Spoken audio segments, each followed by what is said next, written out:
Well, good morning, Forefront Church. It is a blessing and a privilege to be here in the house of the Lord just one more time, man. I want to thank all of you who have come over this holiday weekend, who are here in person, and those of you that are joining us online. I'm so excited you're here with us, and I'm so excited to dive into the book of Ezra with us today. And I'm especially excited because it is finally September, and you know what that means. My Game of Thrones fans, that means winter is coming.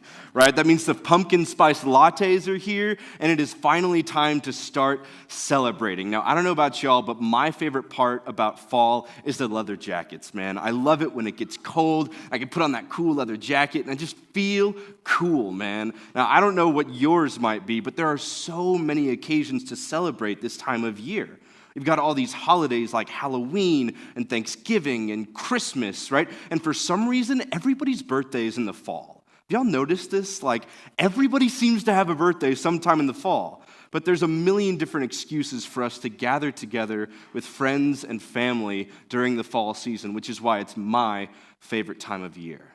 But I've got to tell you that when fall comes around each year, it's a little bit bittersweet for me and my family, as I'm reminded of an experience that I had when I was much younger, and I was about 8 years old when my mom's dad actually passed away. My grandpa, Jim, passed away when I was 8 years old on Christmas morning. And so every year around this time, things come to be a little bit bittersweet, as I remember all of those that are experiencing the holidays or a birthday maybe for the first time without a loved one, or those that are unable to make it home for the holidays or for a birthday or for whatever special occasion it is. So this holiday season, I would encourage you guys to think of those that are maybe experiencing Christmas alone for the first time, experiencing Halloween or Thanksgiving without a significant loved one, or those that are unable to make it home, right?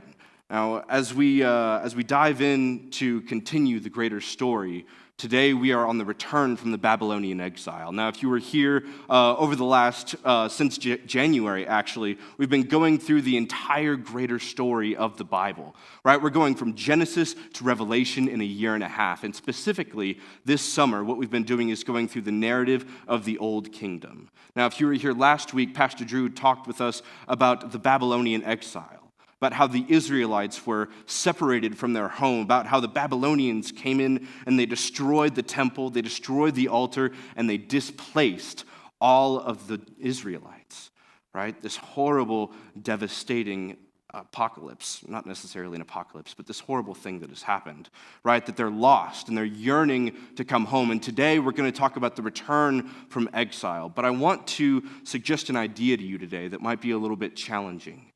And that is that in a lot of our lives, perhaps without even realizing it, many of us could be the very thing standing in the way from our brothers and sisters having the same opportunity to come home.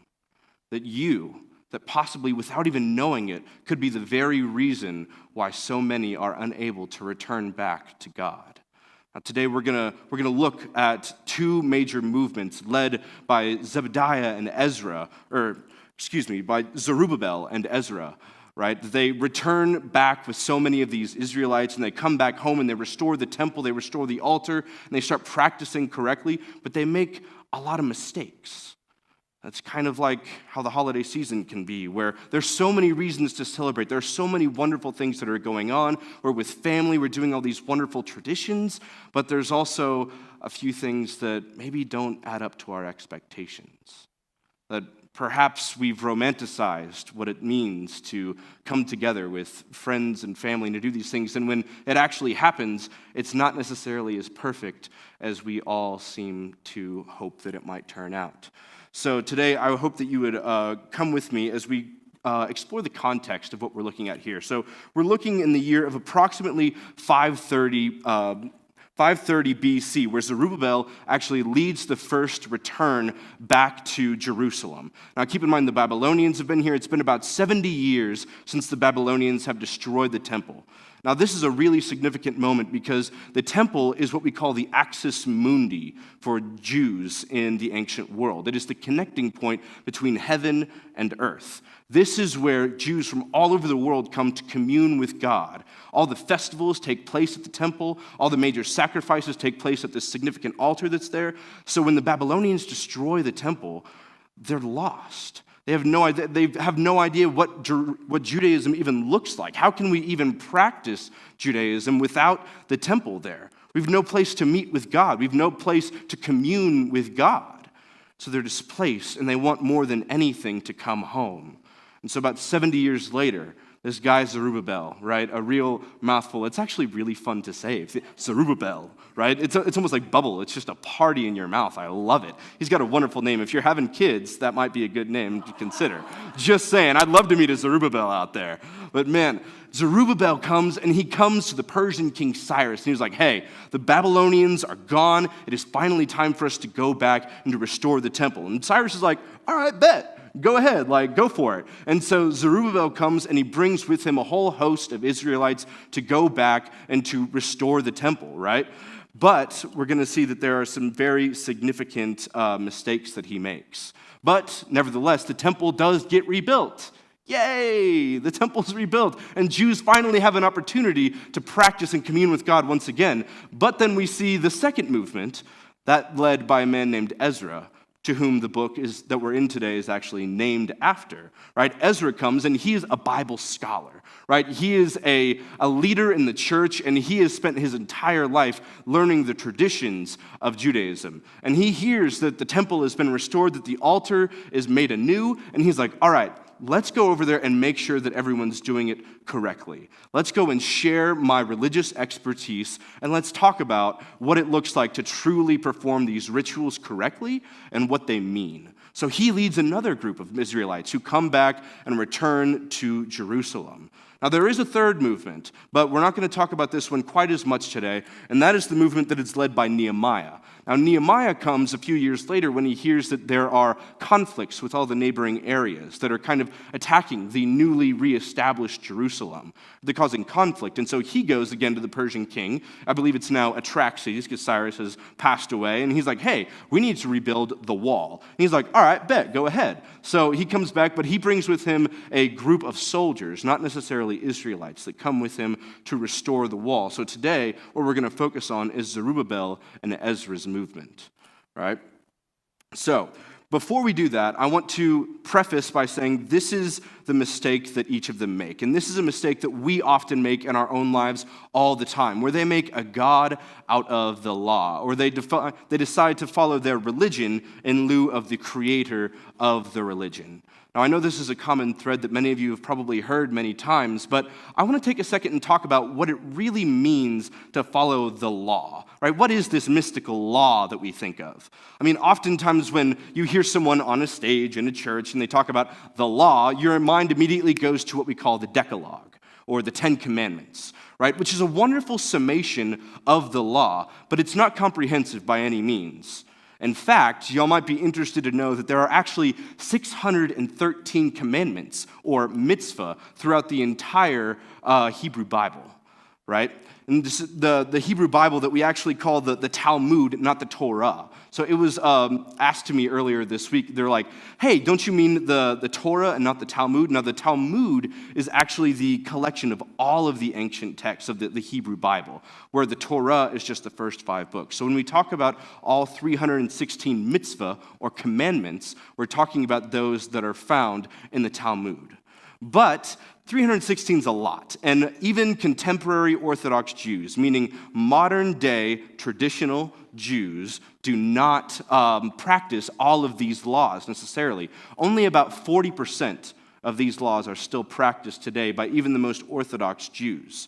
Now, I think it might be interesting if we could dive in and talk about a few of these laws. So let's check them out. The first one that we've got up here is not to sow different kinds of seeds together in one field. Now, this is found in Leviticus chapter 19, verse 19. Now, this one might be a little bit obscure, but I want you to think about your little backyard garden that you might have going. Believe it or not, it might not be so innocent, right? You might have a few troubles going on. If you're sowing all these different seeds in all the same planting area, this is actually wrong. That the Bible actually tells us not to do this. It's kind of random, kind of obscure, right? Let's look at the next one. The next one is not to eat fruit of a tree for 3 years from the time that it was planted.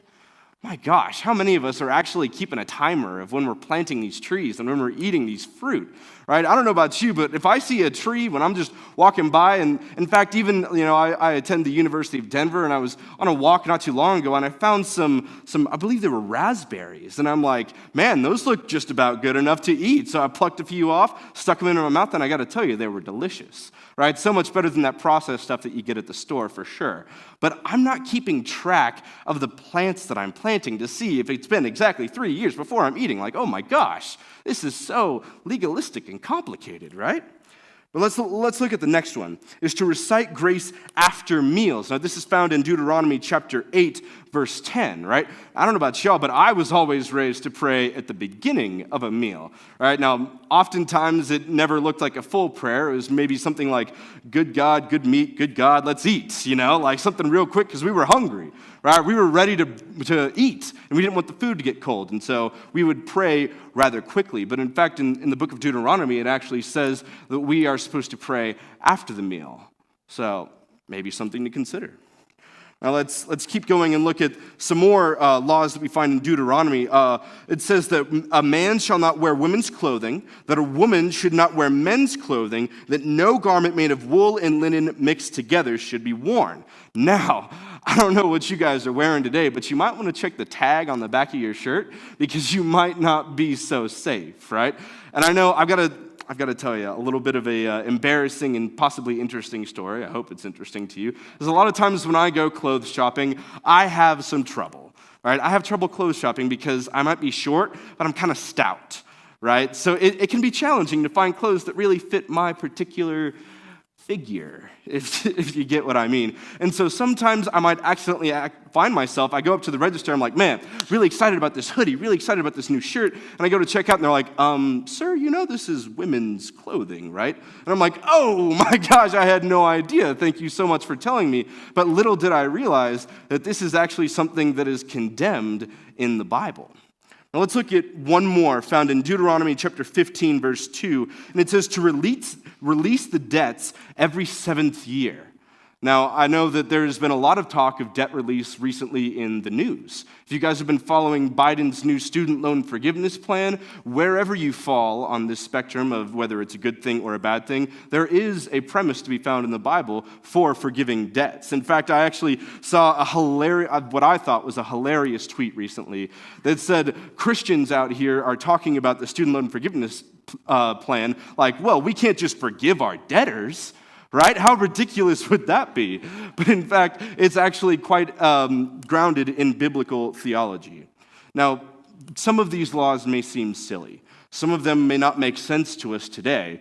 But in fact, when we make a God out of the law, we end up providing an opportunity for ourselves or putting ourselves in a situation where we are excluding and judging others rather than inviting them into the fold. So let's dive in and talk about the honest-to-God mistakes that these wonderful examples that we have in the Bible have made. Let's talk about Zerubbabel. Now, Zerubbabel, like we said, was a great guy. He wanted to go and restore the temple and restore the altar. So if you've got your Bibles, I want you to open up to the book of Ezra, chapter 4. We're going to be in verses 1 through 3 today. If you don't have your Bibles, don't sweat it. We'll put it up on the screen. We're technologically savvy here, okay? It's going to be fine. But if you do, open up your Bibles, check me to make sure that it's truly the Word of God. And read with me. It says in Ezra chapter 4, verses 1 through 2, when the enemies of Judah and Benjamin heard that the exiles were building a temple for the Lord, the God of Israel, they came to Zerubbabel and to the head of the families and said, let us help you build, because like you, we seek your God, and have been sacrificing to him since the time of Esarhaddon, king of Assyria, who brought us here. So what's going on? Zerubbabel is out here in Jerusalem. He's out here in the Middle East, meaning it's hot, right? He's sweating. He's doing some serious physical labor. And this group of people come up, and they're like, hey, we want to help. Now, I don't know about you, but I feel like any sane man would say, oh, absolutely. Come and help, please. I'm tired. I'm exhausted. And they say, not only do we want to help, but we want to help because we're just like you. That we've been worshiping the God of Israel the same way that you have. We've just been through we've had some different experiences than you have. Let's see what Zerubbabel says in Ezra chapter 4, verse 3. It says, "But Zerubbabel, Jeshua, and the rest of the heads of the family of Israel answered, 'You have no part with us in building a temple to our God, for we alone will build it, for the Lord, the God of Israel, as King Cyrus, the king of Persia, commanded us.'" Zerubbabel said no. These guys wanted to come and help. They're offering to help him with this menial labor. He's sweating this back-breaking work, and he says no. Like, what in the, why would he do this? It doesn't make any sense to me. But the more that I think about it, the more that it looks a little bit more like me. And I think the more it looks a little bit more like all of us sometimes. When people come to us and they want to be a part of what's going on in our lives, they want to come be a part of the church, when we see that we make the same fatal flaw as Zerubbabel and seeing that God didn't tell Zerubbabel to do this. God didn't tell him to exclude these people, and God isn't telling us to exclude anyone either. God is telling us to invite everyone to the table, but yet Zerubbabel is still saying no, even in spite of the prophecies that he knows of Isaiah 2 and Zechariah 8 that the temple would unify all the nations. Why does he do this? Because he becomes obsessed with something that we talk a lot about today, and that is this term that you might have heard a few times called purity culture or church hurt, right? When we talk about purity culture, we talk about a culture that the church has kind of taken on in the last few years, where when people think about the church, they think about this group of people that have a certain idea of what it looks like to be a Christian, or that they have certain expectations of those that are allowed to come into the door and be a part of the family. Now, I feel every time that I talk to someone in my life about, I tell them that I'm a Christian, I tell them that I work at a church, I tell them that I'm in school studying religion, oftentimes I hear this term church hurt coming up all the time and time again. People say, I used to be involved in a church, or I used to attend a church until such and such said something to me that kind of rubbed me the wrong way, and now I don't go anymore. Until they say, I was struggling with this, and instead of being accepted, I was cast out. Now, I'm sure that many of you probably know a ton of people that would have very, very similar narratives. But church, today what I want to do is I want to confront these internal biases that we have. These biases where we decide that some people aren't worthy to come in to be a part of God's family. Because we as a church, whether we recognize it or not, whether we're making conscious decisions to do this, or we're subconsciously just allowing these situations to be passive and to pass us by, we are sometimes the reason why people are unable to come home to God. And I want to talk specifically about a few groups of people that have been hurt by the church and that we need to invite back into the fold. Right? Sometimes we'll start off, it's very easy to see the instances where we reject people or we tell people that they can't come or we just don't invite them to church because of the way that they look. Maybe because they've got tattoos or because they're scary guys in biker vests and we think they might beat us up if we try and talk with them about Jesus.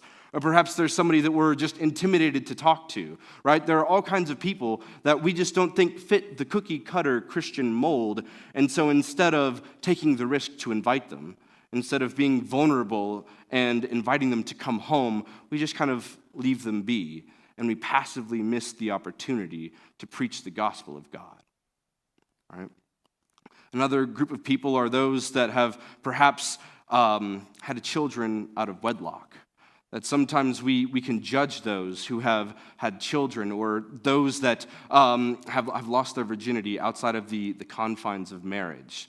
We don't invite them in because we've got some mental picture of what it looks like to be a Christian. And the last group that I want to talk about today, the last group that I want to address, that I feel that has been hurt more than anyone else today by the contemporary church, is the LGBT community. That we as a Christian body have allowed these images, have allowed for our embodied person to reject people for some of these arbitrary reasons, these reasons of their sexual orientation or their appearance or their actions, when we don't realize that the truth is that God's culture, that Christian culture, is not a culture of inherently pure people. It is a culture of people that are made pure by the blood of Christ. That if we were to only invite the people that fit this perfect image of what it looks like to be a Christian, this would be an empty room right now. That not a single one of us would be able to pass that test. So how is it that we make the same mistakes of Zerubbabel, or we say that just because you haven't been exiled, just because you haven't been through this, or just because you're struggling with this sin rather than another, that we don't invite you into the fold? Guys, this is not what Christian culture is about. This is not what we're supposed to be. The people that we're supposed to be are imperfect people, recognizing our imperfection, realizing the grace that we've been given, and inviting everyone in to share in that grace and forgiveness. So today, I want to really challenge you to think, have you perhaps subscribed to some of these biases in the past? Have you allowed yourself to fall into the pitfall of believing that a Christian might be guilty of some sins but can't be guilty of others? Because that's not who we are, church. We're a church that invites everyone into the table, right? And that's the mistake that Zerubbabel makes. But let's continue on. Let's talk. Wait, actually, we've got one more quote I almost forgot. If you guys have ever heard of a man named Bob Goff, he's a phenomenal Christian writer. I got to say that I love him. He's got 4 books out right now, and he is so positive. I cannot recommend his books to you highly enough. But recently I saw a tweet by Bob Goff that says this: "We shouldn't say that everyone's invited if we're going to act like they're not welcome when they come." Church, if we're going to be a community of people that are for broken people, led by broken people, that we need to be about that. We need to put our money where our mouth is and genuinely invite everyone to the table. Not just the people that are easy to invite, not just the people that are kind to us, but the people that are angry to us, the people that are mean, the people that are hard to invite. That's where the rubber meets the road, and we find out, are we truly a community meant for everyone? Now let's keep going, and let's talk about this guy, Ezra, because Ezra makes another similar mistake. Now, in the year 440, about 60 years later, Ezra leads the second return at the behest of the Persian king Atraxes. And in Ezra chapter 9, verses 1 through 2, we read how when Ezra arrives, he arrives again to restore the correct practice of the church, right? To make sure that everyone is doing all of these things correctly, right? When they're sacrificing altars and they're doing rituals. But when he arrives, he finds that many of the Israelites have actually been marrying people that either are Israelites and haven't been exiled, aka those that tried to help build the temple but were refused, or that many of these Israelites are actually marrying non-Israelites. And he gets absolutely furious. In fact, it says in verse 3 that he's tearing at his clothes, that he's yelling, he's screaming. He's so mad that this is going on. And he gets together with many of his friends, and they decide to kind of issue an edict where he actually says that he wants to dissolve all of these marriages and send away all of the mothers and the children of these marriages, to send them out, to cast them out, and just tell them to fend for themselves.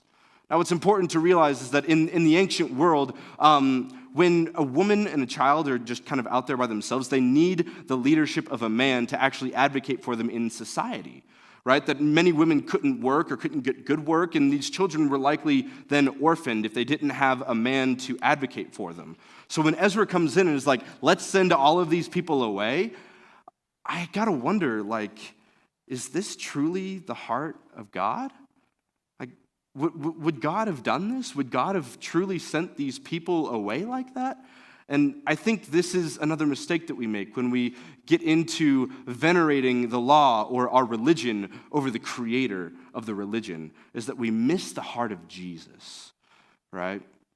We miss the heart of Jesus when we do this. And I want to point your attention to one other thing, that God never told Ezra to do this, just like God never told Zerubbabel to do this. Right? He never said that it truly wasn't okay for you to, well, he did say that it wasn't okay for them to marry outside, but I don't think Jesus would have ever cast them out, and he sure as heck did not tell Ezra to dissolve these marriages and send these people out to fend for themselves.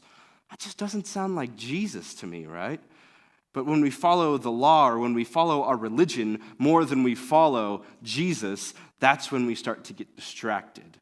right? When we get distracted and we think, oh, I should be giving more to the church, or oh, I should be spending more time in prayer, I should be spending more time in volunteer ministries, I should be doing all of this and doing all of that, and we're running around and we're confused, and before we realize that we might have spent 5, 10, or 25 years becoming obsessed with following the law. And at the end of this, sure, you might have a wonderful spiritual resume to present to the King of Kings when you meet him at those pearly gates. But the question is, have you gotten any closer to God? If you're spending all of this time just so concerned about giving money to the church or praying more or all these things that you think that you're supposed to do based on the readings of the Bible, based on these commandments and all of these confusing things, the question is that really encouraging you to get closer to God, or is it just making you exhausted? Is it making you tired? You see, when we make a law or when we make a God out of our religion, it can be so exhausting, guys. It can be incredibly exhausting, and suddenly, without even realizing it, we've dedicated our whole lives to creating this wonderful spiritual resume. But at the end of the day, we look up and we realize we're no closer to God than we were when we started, right? But I want to share one other story to you, and as I want to invite the band up and ask that we dive into one other story today in Matthew 9, where we talk about Jesus and what it looks like to follow him, right?